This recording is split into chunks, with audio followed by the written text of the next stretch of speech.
Cool. So yeah, I'm gonna start with the guy that I think is like one of the greats when it comes to oil printing specifically.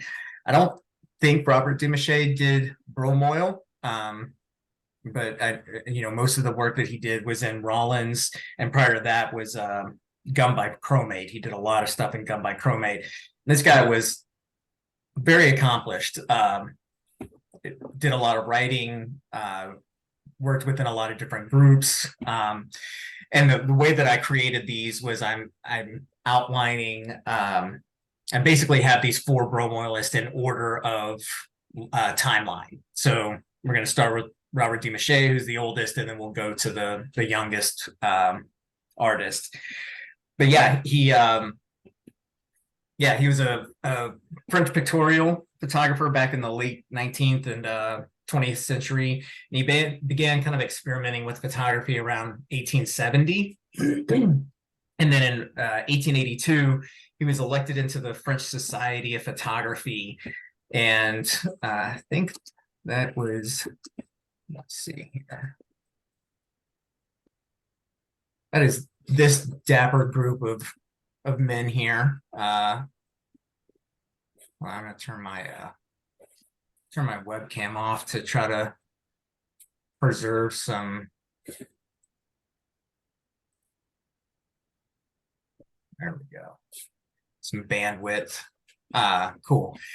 So in the French Society of Photography was this group that was really more so focused on like the scientific aspect of photography. So they were looking at photography both from the chemistry aspect and the documentation aspect, and not so much from the pictorial side of things. So he was in that society for a while, but then after a few years, he became kind of frustrated with how conservative their viewpoint was on photography and looking at it just from the standpoint of scientific documentation. And so he left that and created a club, a new club within in France called the Photo Club de Paris, which excuse me, was basically kind of a contemporary to Alfred Stieglitz's photo succession in the United States. So looking more into the pictorial aspects of photography and getting away from just the technical aspect, but viewing photography as an actual art. And so this is where we see a lot of what the photo succession was doing and creating these new types of printing process, where there's a lot more freedom in artistic expression. And then he, around, I think it was 1895, he had his first exhibition with the photo club, and that really kind of started to kind of propel him into this international status of this really great. Zoom login. Sorry, Austin, it's me just still trying to work out my camera. Apologies. No worries, man. And yeah, so and then he ended up getting admitted into the Linked Ring, which was another group of pictorial photographers, and that is this extremely dapper group of gentlemen. I'm not sure if he's actually in this photo. I don't think he is, because none of these guys look like Demachy, in my opinion, but someone correct me if they know anything else about it. But yeah, the Linked Ring was a British photographic society, and that really focused on, once again, promoting photography as an art. So focused on the pictorial aspects of photography. And then he ended up publishing a book called Photo Aquatint, or the gum bichromate process. And if you look at a lot of his older work, most of his stuff is gum bichromate. And as I was trying to pull together images, I tried really hard to make sure that the images I was pulling were actually oil prints and not gum bichromate. Because a lot of times it's hard to tell the difference with him in his work, the line between gum bichromate and oil. And then he ended up a few years later, this was around, so in 1904 was when he started working with oil. And then by 1906, just 2 years later, he basically had abandoned gum bichromate completely and shifted his entire practice over to Rawlins oil printing. And so he ended up publishing another book with Puyo, who actually Puyo was someone I thought about including on this talk, but there's just too many great Bromoil artists out there to include in one discussion. So if y'all like this format, then I might do another one of these talks and include Puyo because his work was super cool. So yeah, we'll take a look at some of his images here. I mean, one of the things that was really cool about his work was he really focused on this, kind of painterly vision, but he did some seriously intense manipulation in his photos. So this is actually one of the more kind of straight prints that he has. But let me see here. And what I was going to do is just kind of zoom in on some of these and slowly take a look through. And if anybody has any questions or comments around any of these images, feel free to just kind of speak up. I mean, for this one, I love the amount of detail. It has a very like frenetic feel, but we still can see so much of what's going on, especially, this woman right here, the fact that I can still make out her face amidst all this like kind of like smoke and haze and dust is really cool. So this is to me is representative of the work that I really love about Demachy. And I would love to start to explore some of this stuff like what we see on the left, where it looks like, basically like partial coating of the paper, where he's gone in and just kind of painted on. I don't know if it's a mixture of like painting on the gelatin and then coating it in dichromate, or if he like actually does a proper coating of gelatin and then messes with the dichromate. Richard, do you have any thoughts or knowledge or background on how Demachy was doing this kind of stuff? No, I don't. I think it's obviously some form of brush stroking, isn't it? It's whether the lady's body is, I don't think that's dabbed as such. I think the swirls are definitely some form of brushstroke, I would imagine. Whether it's direct inking rather than negative inking, I don't know. Yeah, well, and as I'm looking at it, like I noticed that specifically her body, you can see where what looks like the emulsion, right? He made sure that there was emulsion here for the hand and for the arm, and it kind of swoops around so that he could get a good, clean, positive image, right, in the print. But then once it gets out to these outer areas, are y'all able to see my cursor as I'm doing all this? Yes. Okay, cool. So yeah, in these outer areas, this painted look, I'm just wondering if he's, possibly painted on the dichromate in a way that it didn't, it misses some spots, and so that creates the opportunity to create this kind of brushstroke look once he starts inking it. But and then this is another one and that I thought was super cool. And once again, like I really dig. I know that for myself personally, I struggle with. There's coming from a digital shooting background. I want to have detail in my image, or I feel that I'm supposed to have all this detail in my image. And so I'm constantly working on like getting comfortable with the idea of creating a pictorial image where it's more of a memory of the image as opposed to a literal photo. And so I think this is really cool what he has here, because this really gets more into that like painterly look. that I personally am trying to develop the the courage to do these types of images and abandon some of the more literal photography look that I've grown up doing. This is another really great one. Once again, the lighting on this one to me is just stellar. The way that, let me see if I can zoom in here. Yeah, so like the veils and the way that it's backlit, but then the veil lights up her face on the on the left here. It basically functions like the veil functions as a nice little softbox to light up her face in this very, very soft way. So yeah, don't see a lot of this kind of work from him. It's one of the few images that was this photographic, I guess.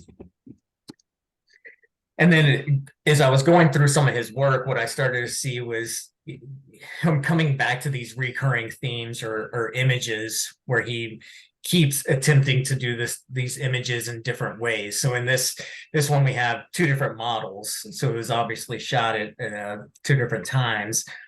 But on the one on the left here, obviously much higher contrast. And to the point where like on her forehead, it's basically like paper white right on her forehead, which for me, not my favorite look whenever I'm personally doing a bromoil. But over here, much darker, more kind of romantic feel, but you can see the brushstroke aspects again that I think is super cool and really kind of indicative of his photography. Let me see here. It could have maybe have been hyped by the person who uploaded the scan of the first one. Sorry, say that again. Maybe it has been hyped. The contrast has been hyped by the person who. Oh, that's a good point. Yeah, I didn't think about that. Well, and so I'll show you here because in the next one we have same thing again. Two different image, what looks like the same negative, but two different renditions of it. And this is one of the things that I love about Bromoil. I keep coming back to the same images myself that I have and looking at how I can ink them up in different ways and create a completely different feel just based on the inking process. I'm still developing and bleaching the exact same way. But once we get into the inking process, what's so cool about it is the opportunity to do something totally different. So on this one, high contrast again, but over here, it's this much lower contrast, it almost has this like dreary, smoky day type of feel. But even the level of how much he brings out the exhaust from this boat, right? So over here, it's a really on the left side, it's a very dominant part of the image as opposed to on the right here. So I don't know, maybe that is someone tinkering with the contrast levels, but it's interesting to see that this one obviously was the two different inkings here because you can just see a lot of the dramatic differences. And then he did some landscape work. I think the one on the left is, I've seen it pop up more than probably any other of his landscape work. But the one on the right is probably my favorite Demachy image. And I actually found a high resolution version of this image and had it printed out and framed. And I have it hanging on my wall as a kind of an inspiration piece. Keep reminding me of what is possible and what I'm aiming for in my own work. But let's see here. So yeah, I mean, this, as we get in deeper and deeper, this like impressionistic kind of look where everything is just kind of hinted at, the fence posts are hinted at. the brush, I mean, there's no detail whatsoever, but it's this concept of you know exactly what this is without it having to be a literal sense of it. Same thing with the mountain in the background, which might not have even been there. He might have just added that himself just to give that extra layer. And then, yeah, this to me is like one of the, this is when I think of what I aim for in pictorial landscape work, this is almost exactly what I'm shooting for. I mean, even to be able to see the grains, you know, the brush hairs within here, which makes me feel better about the fact that I usually have brush hairs in my own work. So I'm like, if it was okay with Demachy, then I guess I can accept the fact that that's going to be there. But yeah, I mean, like the detail in the water, it's just so cool.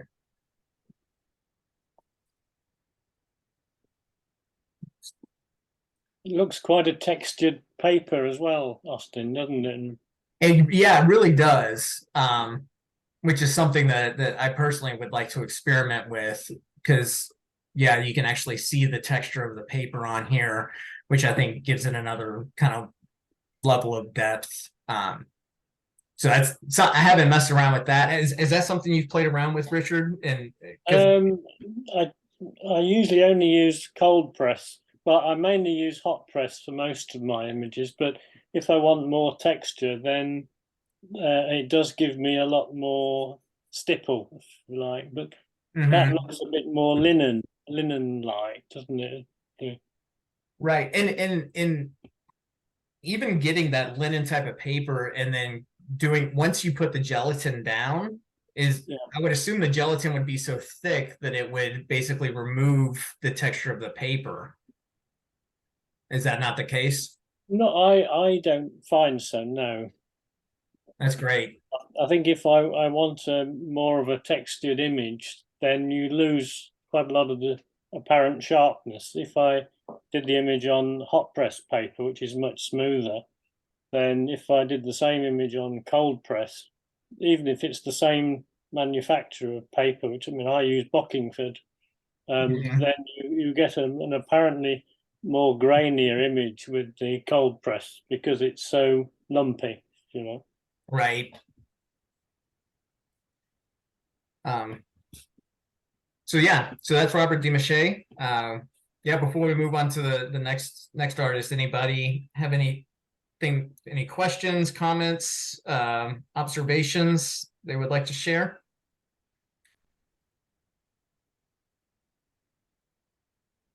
All right.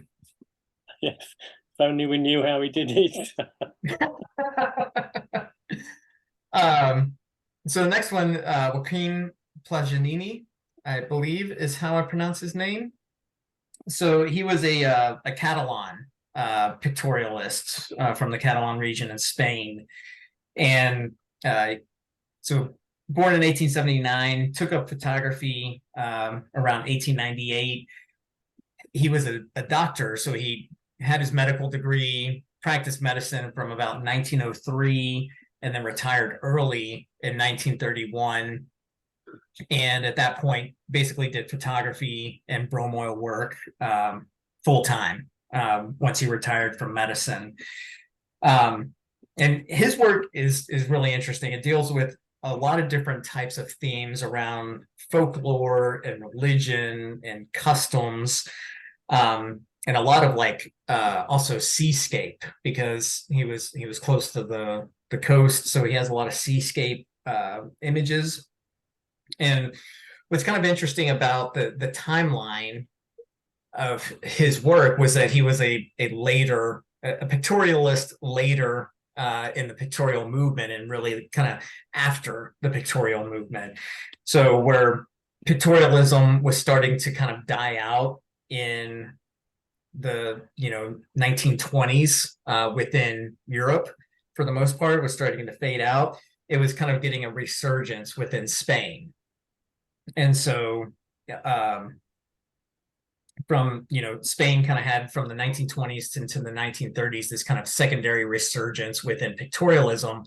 And then Janini was doing his work up until you know, the 60s and up until his death in 1970. And the majority of his work is bromoil transfer. So here's a shot of him in his studio examining one of his transfers. Would love to have a transfer press like that. And then you can see some of his work in the background there. Don't have as much information on Janini. So we'll just kind of take a look at some of the other images here, some of the seascapes. So I dig this. This to me is how I feel a lot of my images come out in regard to the level of contrast. But capturing the water for me is always complicated to get that water to come out like that. This one I love. So he started to kind of experiment with these, you know, mixing of colors into the images, and then going with, you know, an overall kind of blue tone within the seascape. And I don't see Dan with us today. So one of the members, Dan Dozer, does a lot of work in color bromoil, but he actually utilizes multiple colors and tries to kind of mix and match things together. I was hoping he might be able to talk about that today. But yeah, and then I don't know how many of y'all have tried transfer in the past, but the fact that he's getting such amazing detail in his transfers is just kind of stunning. I've messed around with it a little bit, and it started out a complete disaster, and then slowly started to figure it out a little bit more on how to get the dampness for the receptor paper down correct, and the use of the proper pressure on the transfer. Have any of y'all done bromoil transfer work? Oh, Kurt Toft is there. Hey, Kurt. Kirk's the expert. Yeah, Kurt is the expert on bromoil transfer. So yeah, I'm glad you're here, Kurt. You joined a little late, so I was telling everybody else that this is kind of just an open conversation, because I'm sure a lot of people on the call probably know more about this stuff than I do, or some of these artists. So by all means, if anything pops up or you have a comment to contribute, please do.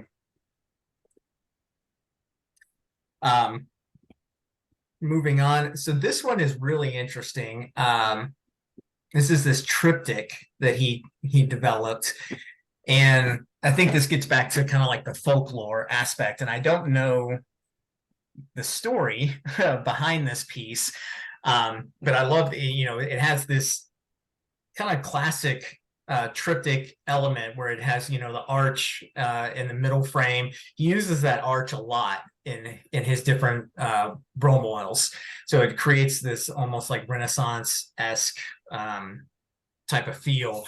So kind of zoom into some of these images here. So this is the one that's on the right, or sorry, on the left.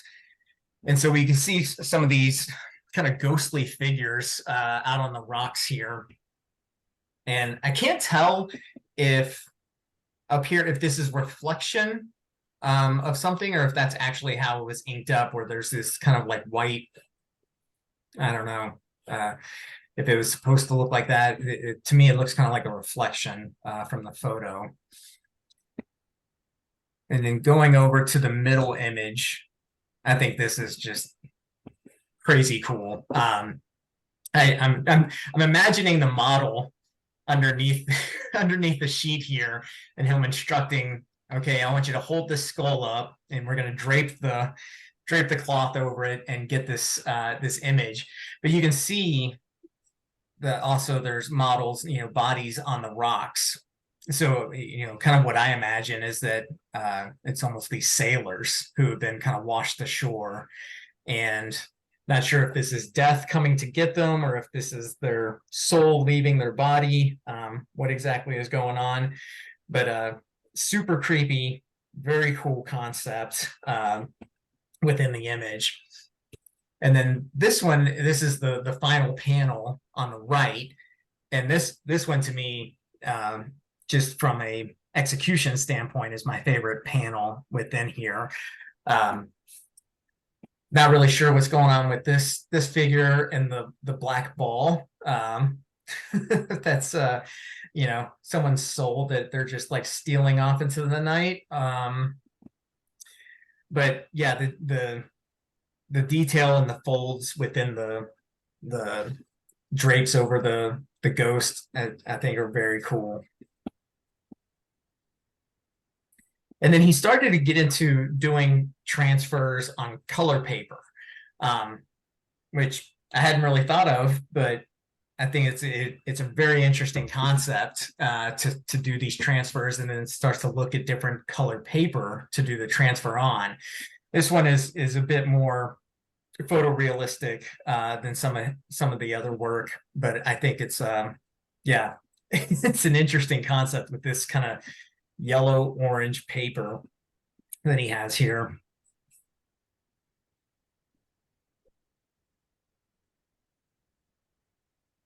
And then this for me is probably the most popular or famous of his images. I've seen this one pop up in books, websites, other talks.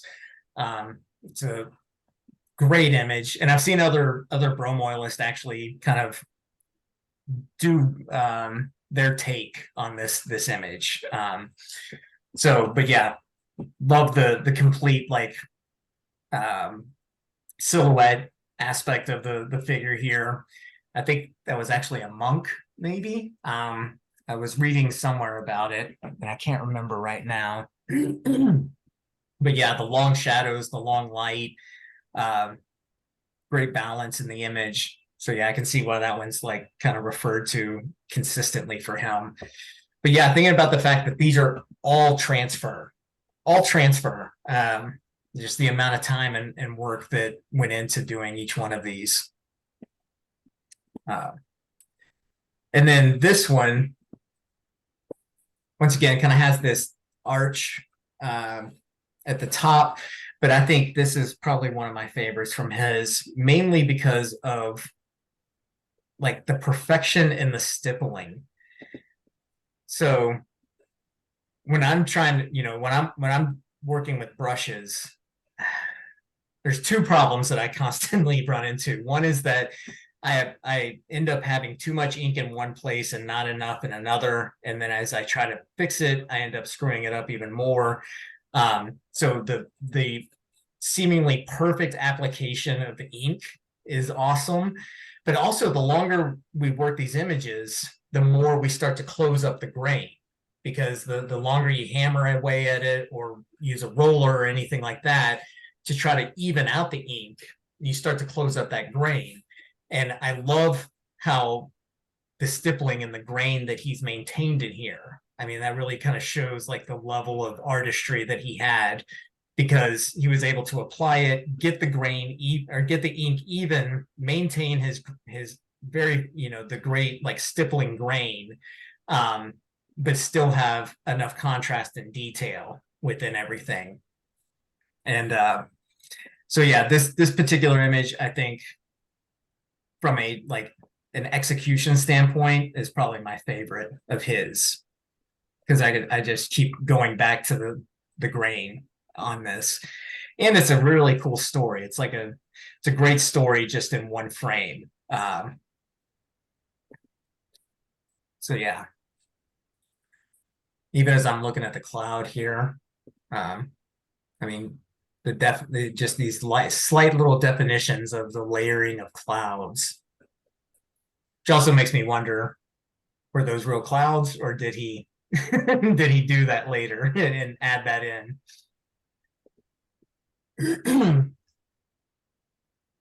All right, so that was Pla Janini. Any thoughts, comments, observations before moving on to the next artist? He was a new one on me, Austin. I've not seen that name before, actually. So thank you for that. Yeah, fantastic. Nice. How do you think he actually did that then? You know, you were saying about keeping the grain and the stipple in and everything. I mean, what, to a beginner like me, how do you do that? Can you help us out there?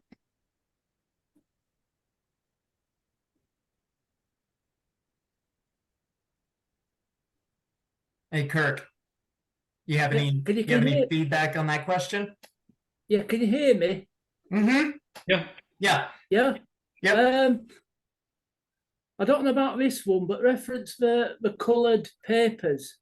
There was a famous transfer worker from England called Herbert Bairstow in the 1930s. And what he used to do is he used to tint the transfer paper in watercolours.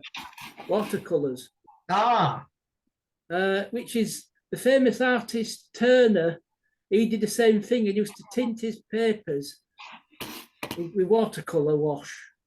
Nice. And then, continue doing his painting after. But whether, if possibly bought, actually got some proper transfer paper that were tinted, but I think he'd probably done it the other way and just used, watercolor wash. Gotcha. As well as that, you can use tea, tinted in tea. Anything, Diet Coke, that's another one you could use. I did it once with some coffee, and it came out with a really nice kind of sepia type of toning on the paper. Yeah. The only thing I don't like about this particular image is that it's too the plane between the sea and the sky and the clouds. I would have added a bit more softer. Where the line is between the sea and the bottom of the clouds, right? I would have made it more sort of softer there, so it kind of approaches into the sea. Rather than that, it's too sharp for me. Gotcha.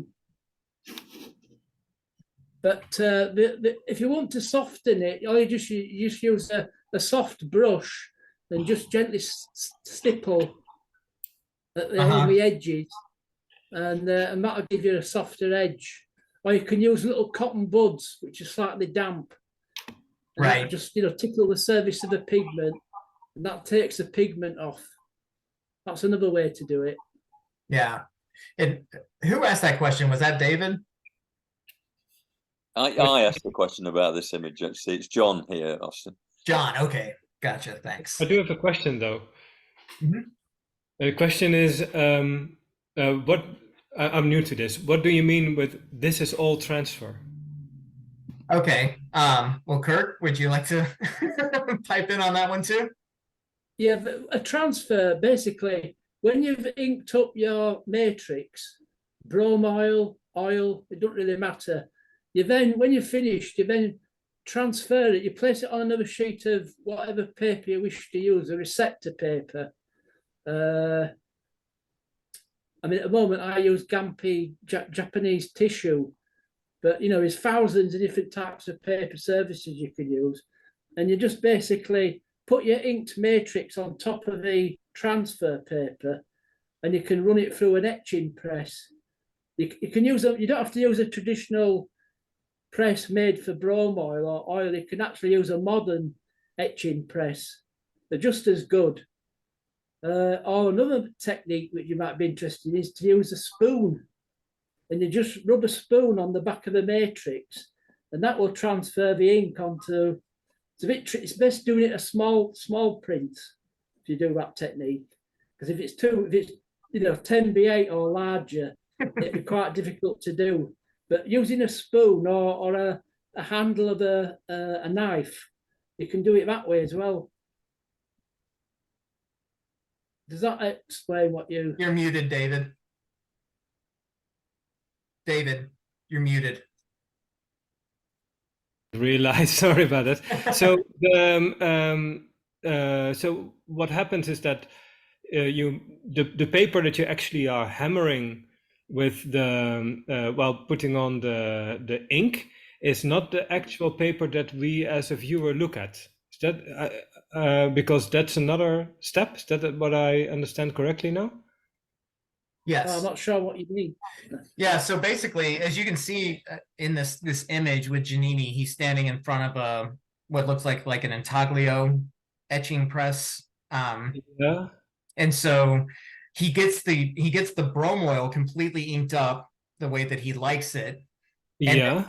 puts it on that receptor paper and then runs it through that machine where Right. it passes all of the ink from the original bromoil onto a new piece of paper. So now you have an image that is just ink and paper. There's no chemistry or anything. It's not photographic paper that it's on anymore. It's now just on a final sheet of paper that you choose. Okay. And can you then repeat it? Can you then repeat the inking again? Yes. So you can make several prints out of one. You can make like a limited edition of however many you choose to re-ink. But there is a limit, right? Because I think most people will find around 5 to 10 transfers. At that point, you've smushed the gelatin so much that it's been run through the press that you're gonna start to lose definition. Yeah. So then you get the same with olive oil, that you get the virgin press and the later ones that degrade. Right. That's a great question. And when I first started Bromoil, I thought, who would be insane enough to go through all of this time of inking up a Bromoil just to risk running it through a press and screwing it all up? Yeah. And that's where you find a level of crazy where like Kirk Toft will start to help you understand. But what's cool about it is that now you're open to any type of paper, right? So if you want to put it on, like you said, Japanese Gampi paper, if you want to use a highly textured paper, you're no longer limited to the matrix paper that you were on. Does that make sense?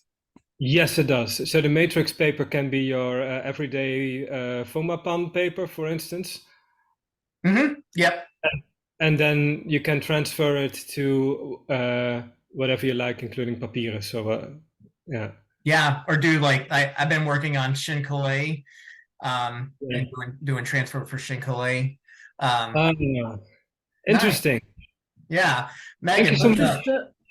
I've just got one more point. You can actually, instead of using photographic paper for your matrix, you can actually use certain types of fixed out film.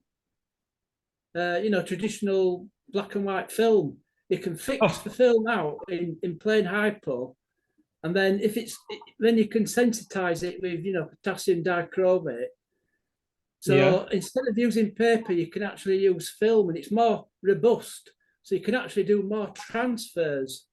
Then if you use I've said, if you use a matrix, you've only got a limited number of pulls through the etching press. But if you use film instead, you can actually produce more because it's more robust. You can actually make more transfers.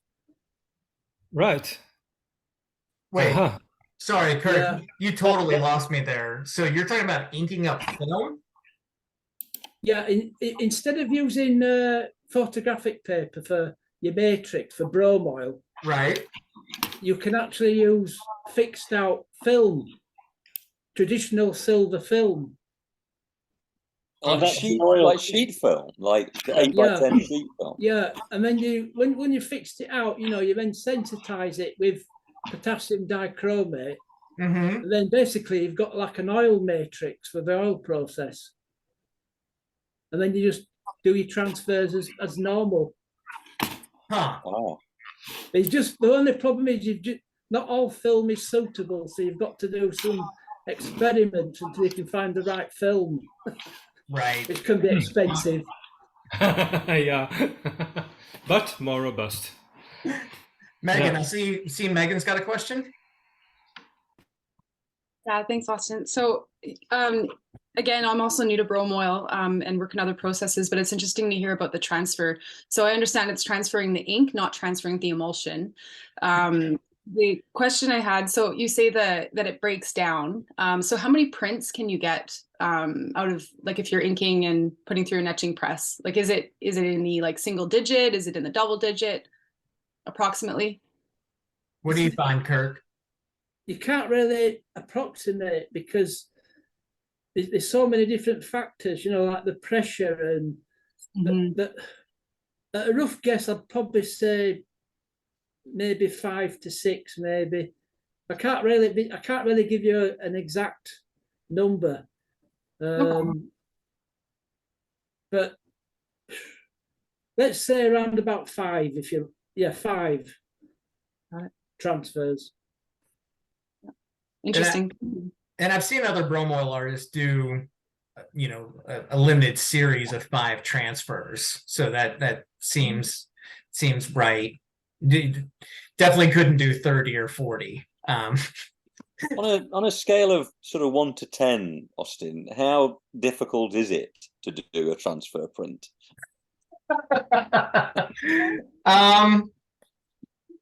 Well, I have yet to do one that I have not thrown in the trash. It's difficult. It's difficult, and I think the environment really it makes things hard as well. So a lot of Kirk's experience is based on the environment that he's in over in the UK. I'm at 5,000 feet of elevation in a desert environment. So a lot of the rules that apply over there are very different here because of the humidity level or the lack of humidity. You know, that I talked to some Bromoil artists who will ink on, you know, that they'll soak their paper, dry it, or you know, damp it, and then they'll ink on it for 20 minutes.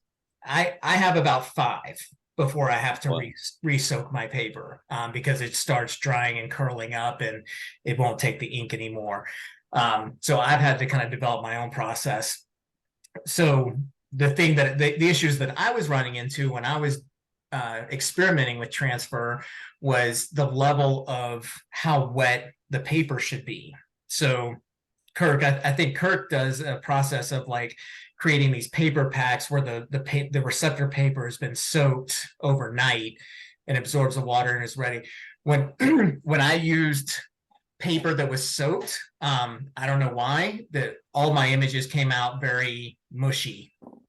And so I stopped soaking the paper, and then I just would spritz it with a little bit of water, or what Kirk also talks about with spritzing it with a little bit of acetone or something like that, and it helps to kind of do the transfer. So I would say I got to, you know, the issue that I was running into was that I wasn't happy with the level of definition. You look at Kirk's transfers and they're like spot on. The level of contrast is great. The definition is there. I think it was just I had to just continue to experiment with the paper, the amount of humidity, the pressure on the machine. Do you think that, I mean, is that the key word there, the humidity in your workspace? Is that really what it is all about? For me, it was a big factor. Kirk, what do you think? Well, I remember there was an article in an old photographic magazine that recommended that before you did a transfer, you boiled a kettle of water, and all the condensation and steam in your room helped you to produce your transfers.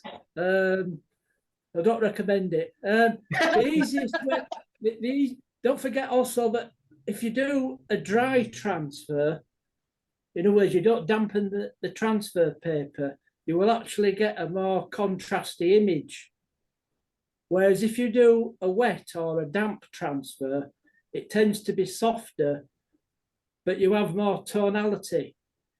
It's more getting back towards what the old photographers used to do, the old pictorialist style. If you use a damp transfer, but the easiest way is just to, as you say, is just to spray using distilled water. Just spray over your receptor paper on both sides, and then what you do is you put it in a freezer bag and then leave it for 5 minutes while your matrix is soaking for 5 minutes. and then you continue and do your transfer. So by keeping your damp receptor paper in a freezer bag, it will stay more damp and in good condition to transfer longer. That's the way I do it now. When you say I soak my papers for 5 hours, that's actually the matrix that I'm going to ink up.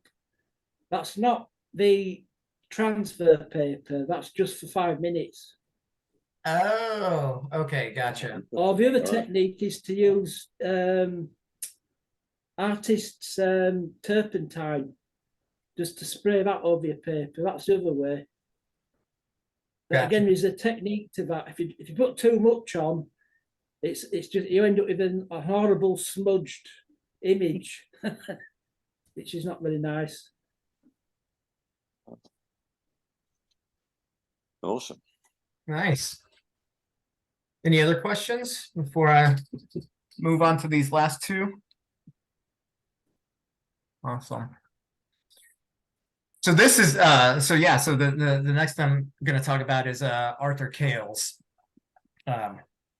Probably my favorite out of these. And I had to be very selective of Arthur Kales' work to keep this a PG talk today. Kales did a ton of nude work. So I want to make sure that I'm able to post this to YouTube. But his he was another guy who did a lot of writing. So let me see if I can find some stuff here. So he's actually from in the US what was known as the Arizona Territory. So it was way back before it was even a state. It was just kind of Wild West.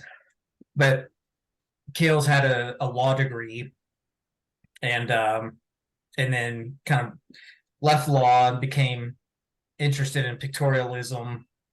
And he ended up living out in he was doing work in advertising out in California. And then around 1918, he joined the Pictorialist of Los Angeles. And so he was always kind of in the LA, San Francisco area. And then he wrote for this book, this Photograms of the Year, for about 14 years. And this was, as you can see at the bottom, edited by F.J. Mortimer, who's another amazing bromoilist that we could do a talk about. Mortimer's work was super cool stuff. But yeah, so Kales ended up writing for this publication for about 14 years. And if y'all are familiar with William Mortensen, you can definitely see the influence of Kales on Mortensen's work. I'm a big fan of Mortensen. That was what got me into Bromoil. I even thought about doing just an entire talk just on Mortensen because the amount of books he published, the classes he had, is pretty amazing. I've learned so much from his books. But yeah, I posted this image to the group a couple of weeks ago, kind of promoting this chat, and this is just such an amazing image. Kind of zoom in. The subtlety of the gentleman in the background here, and just the overall posing is super cool. But the folds in the cloth, this is definitely a much more close grain than some of the stuff that we were just looking at with Janini, but it still has that pictorial look. Very soft, but still has a lot of detail in it.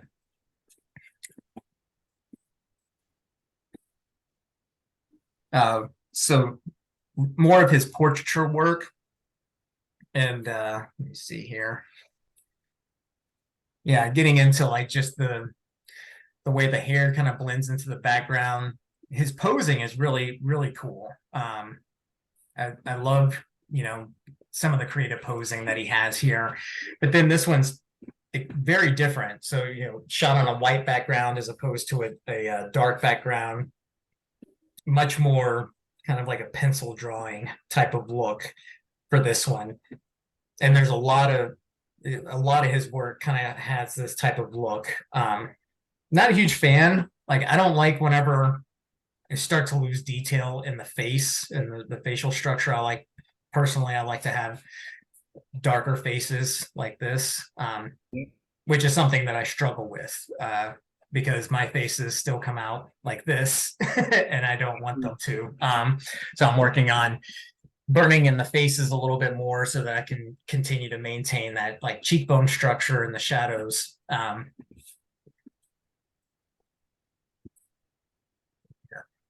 And then he did a lot of like these kind of classical poses. So one with this gentleman in an art museum with the art piece behind him. This one on the right, definitely, if you're familiar with William Mortensen's work, this is obviously an influence on Mortensen, because Mortensen started doing these kind of like, handmade backgrounds where he would incorporate these fake towns in the background to create, a more classical style of painting. But the poses, the outfits, all of it, yeah, you can definitely see this whenever you get it, once you start looking at Mortensen's work.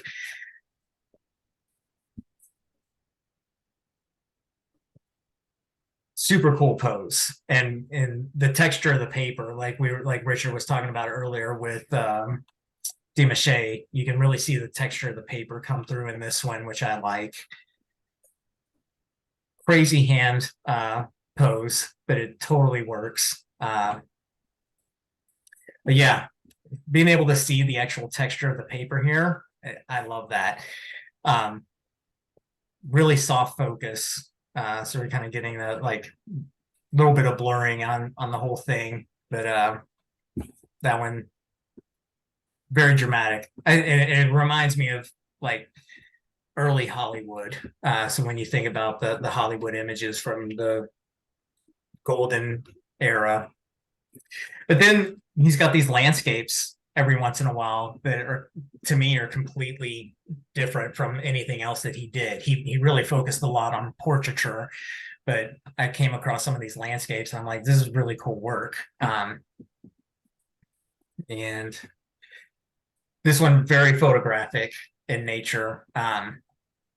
For me, doesn't really, not my style. It's too photographic for Bromoil, in my opinion, but wanted to share kind of the wide range of what he was doing.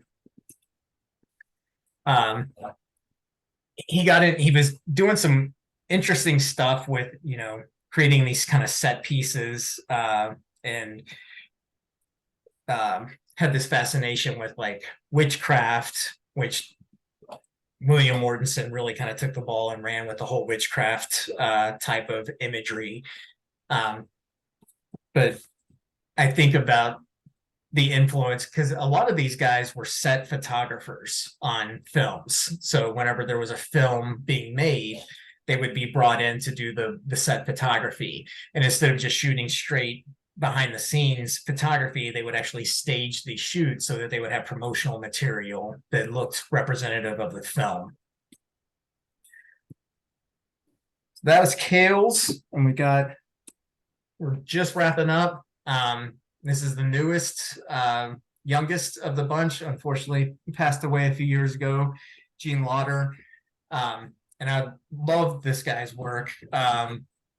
He was a member of, I think he was the only American member of the Bromoil Circle of Great Britain. I don't know if anybody knows if that's right or wrong. Go ahead and correct me. But he was an advertising director as well, so worked in advertising. And once he moved into retirement, really kind of focused on Bromoil work. And he was a teacher as well. So he did workshops. He has a book that he had published called Bromoil 101. I was lucky enough to find a copy of this online somewhere, and it comes with a DVD as well. And it's probably an hour-long DVD of him showing his process. And the guy is... he's funny. He's got a great personality. He's very interesting to watch. Picked up some interesting tips from this book. So if you do find it out or online somewhere, I highly recommend picking it up if you come across it. This is one of my favorites from him. So he was doing this color work and this blending of colors. He shot a lot out in, I think it was Nags Head, North Carolina. And so I've copied some information about this. So he said this Bromoil was brush inked on Agfa MCC 118 paper and pastry brushes. He says he layered the colors, applying a thin layer of a color each day and allowing the color to dry overnight before applying the next color. So this allowed each color to set on the paper and keeps them from blending and mixing together, which ultimately would lead to it being less brilliant or creating a muddy image. So the overall look and feel of this one, the color choice that he has, this to me is like the coolest image.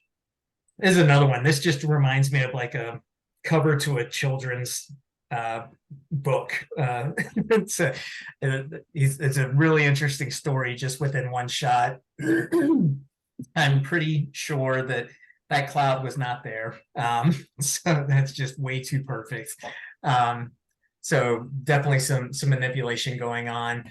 But yeah, really cool kind of painterly look or drawing here. I mean, how defined his beard is, the white hair, the white collar, the pops of light. I mean, that is mastery.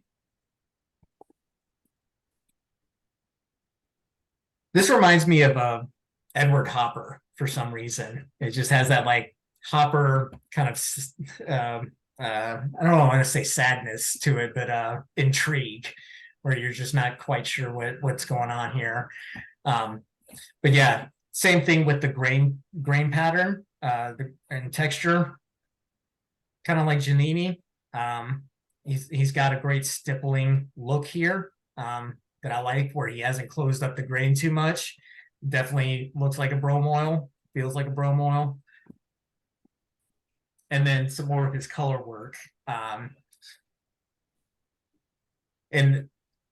the Dan Dozer, who I mentioned earlier, who does a lot of color work, the image on the right is definitely kind of similar to what you see with Dozer or Emil Schilt, some of the guys that are doing the color work. And just a couple other images of his that I thought were really cool to share. Unfortunately, very low resolution, but gives you an idea of what's possible. And that, my friends, is it. That is 4 of the people that I thought were worth kind of talking about today, going over. I'm glad that it sparked some conversation around transfer, and that y'all threw some questions out there to help me fill this up, because I had no idea what else to address here. But yeah, any other questions, final thoughts? Do you like the format? Is this something that you would be interested in seeing more of in the future? Very inspiring, Austin. Yeah. Yeah. Yeah, thank you so much. I learned a ton. Awesome. Well, very good. Well, go ahead. Are there any processes that don't involve deadly chemicals? I'm sure I'm opening a can of worms here. Yeah. No, yeah, I think I wouldn't even be able to buy chromium. What's it? Potassium dichromate. Potassium chromate. Yeah, here in the Netherlands. I should just start like an illicit trade of potassium dichromate from the US over to Europe, and that's my retirement plan. Well, that's that's a good. Yeah. Kurt, do you know of alternatives to potassium dichromate? Not really. I mean, Dave Simmons and his poly whatchamacallit. So there may be other possibilities, but no, I was lucky. I've got 2 huge containers full of the stuff, and I've had them for over 20 years. I hardly used virtually nothing. I was just lucky because I was told years, decades ago that they were gonna, this was coming, you know, it'd be difficult to get hold of dichromates. So at the time I bought these huge buckets, and in them days you didn't have to sign loads and loads of forms, you know, health and safety forms and all the rest of it. You could just buy it literally off the counter. But it's like in the UK, it's like gold dust really to get hold of it. So I don't know, but there may be other possible alternatives, but I don't personally know of any. Sadly. Yeah. But I know people are experimenting with it. So there's a eco gum oil, which is a process. I can't remember her name right now. But a woman over somewhere in Europe that has developed this eco gum oil process. Or she might be Russian. And then there's another gentleman who's about to launch some type of product for, actually I think it's carbon printing, but he's created some type of process. So people are looking into creating more eco-friendly processes or chemicals. So we'll just have to kind of keep our eye out for that. That's Calvin Greer's printmaker's friend, isn't it, that you're referring to there? Yes. He's down in Spain, isn't he? Yeah. I think he's going to be launching that, I think, maybe 6 months' time, I think, something like that. Yeah. And his work is beautiful. Beautiful. Yeah. But yeah, to me, it's a very intimidating looking process that he has there. It seems out of my pay grade. But it's also just completely different from Bromoil. But he's people are continuing to experiment and find ways to do this without such nasty chemicals. Yeah. But I think I saw the Experimental Photography Festival in Spain that takes place at the end of July. There's a big online portion, and there's a whole series, like a week long of conferences that you can access online, like from anywhere in the world. Anyway, it might be of interest, but I thought I saw like another gum process, like a gum printing process that this kind of alternative, less toxic, that's on there as one of their conferences or workshops. But anyway, if it's of interest, I think you could just Google the Experimental Photography Festival and check out some of what they have. Sorry, not to plug in, Austin. I hope it's okay for something else. No, that's why we're here. Yeah, I checked it out, and like I actually emailed them as well to confirm that if I enroll in the conference session, the live ones that they're recording and then posting online, that I could access them after the date. And they said you can if you register. So they'll be in Spain time zone, but you will be able to have access to the conferences. And then I think there's like 6 or 7 workshops that are online, and then the rest is all in person. But anyway, yeah, I won't be able to make it to Spain, but I'm hoping to check out a few of what they have offered, because they have, some alt process and a lot of different things that they're proposing. Nice. Would you mind sharing that link in the group? Absolutely. Awesome. Thank you. Yeah, that would be great. Thank you. All right. Well, yeah, I'm glad everybody learned something. I've been poking Megan to see if she'd be willing to share some of her experience with us. She's doing some cool stuff with both photopolymer. You're doing photopolymer, right? Photogravure, and then some work with encaustic around that, which I'm very interested in learning more about that. So, and if any of y'all have anybody that you know of that would be I've been trying to organize this call for the past few months. This is the first time that I've actually led a call. Can we get a thing with you interviewing Kirk for an hour, please? Yeah, Kirk. That would be good. At the moment, I'm afraid I'm having a lot of connection problems.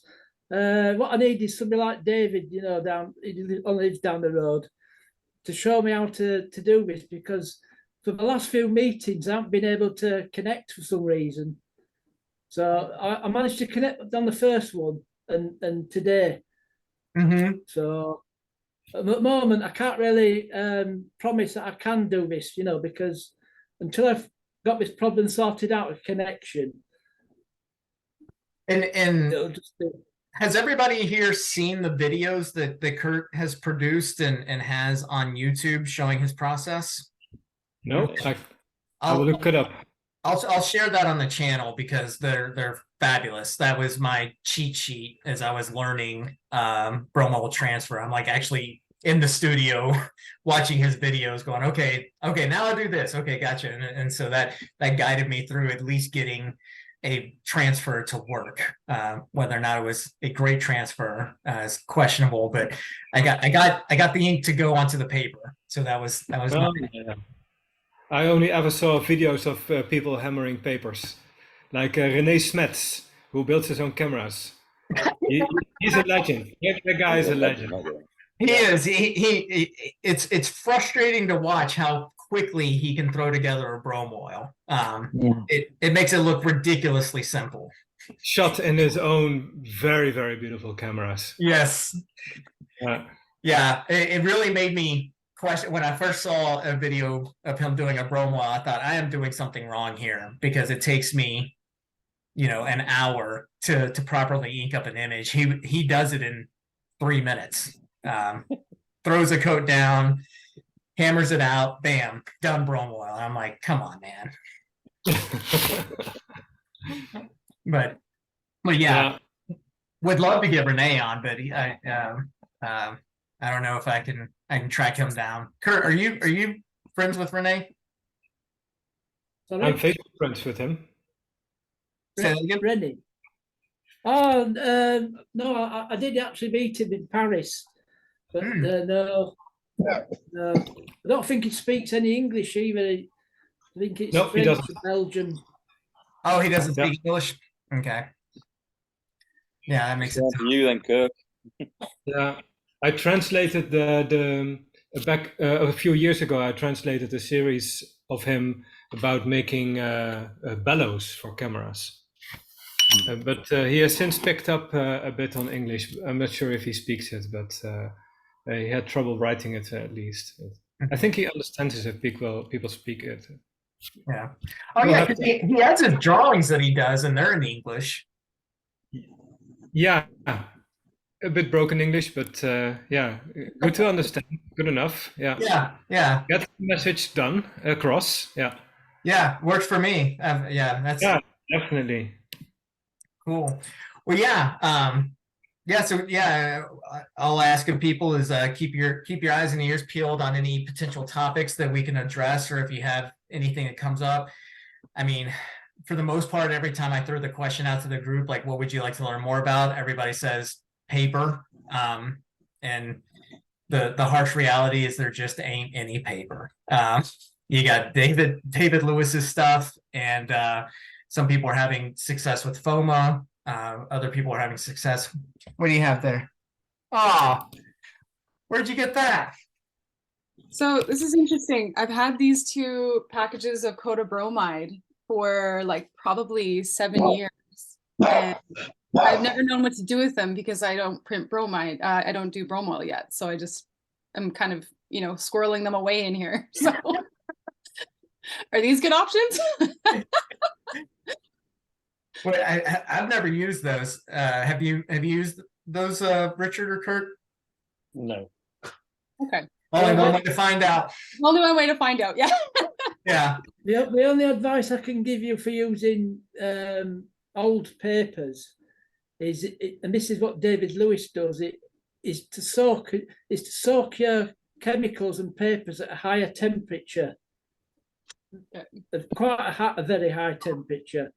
They seem to work better if you do that. Whereas if you work at 20 degrees, old papers won't tend to work very well. Because the emulsion's hardened over the years. You see, so for that reason, you have to soak them at a higher temperature. Yeah, thanks. Yeah, when I get around to trying that one, I've tested a lot of, I've kind of had a lot of random papers that are pretty old, and so yeah, for varying stages, but kind of moving into different processes, it can open some different doors to work with them. But yeah, when I open this package, I will definitely keep that in mind. So thanks. Yeah, and it's best to start with do small prints to start with, rather than 10 by 8. And because obviously if you use the paper up too quick, you might not have any more left. So, do small 4x5 size prints to start with, rather than 10 by 8.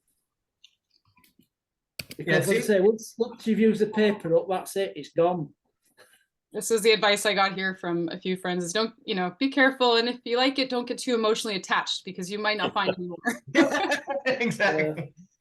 And this is exactly why I'm glad Richard shared his process on Rollins, because at that point, we're no longer reliant upon manufactured papers. We can just make our own.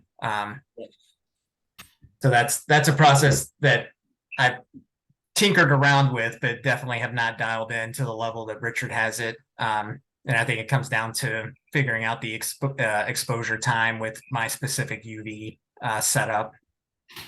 Whatever Richard has, it's on steroids because he's able to expose in 100 seconds. Oh, and less, yeah, sometimes and less, yeah. I don't think mine's that powerful. I'm probably looking at 4 to 5 minutes, but I'm still figuring it out. Have you done a video of that, Austin? Have you done a little chat with? Yes, yeah. So if you on YouTube, yeah, have you found the YouTube channel for the group? I will be doing now. I'm gonna have a look at it. I'll share the YouTube channel again on the group since we have so many new members. But yeah, Richard has a very thorough presentation on Rollins. Fantastic. Yeah.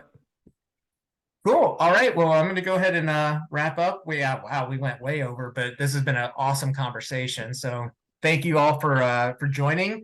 Glad you enjoyed the concept. I'll look into doing another one in the future whenever I can't find somebody to leave it at. But please tag us again, like you did now.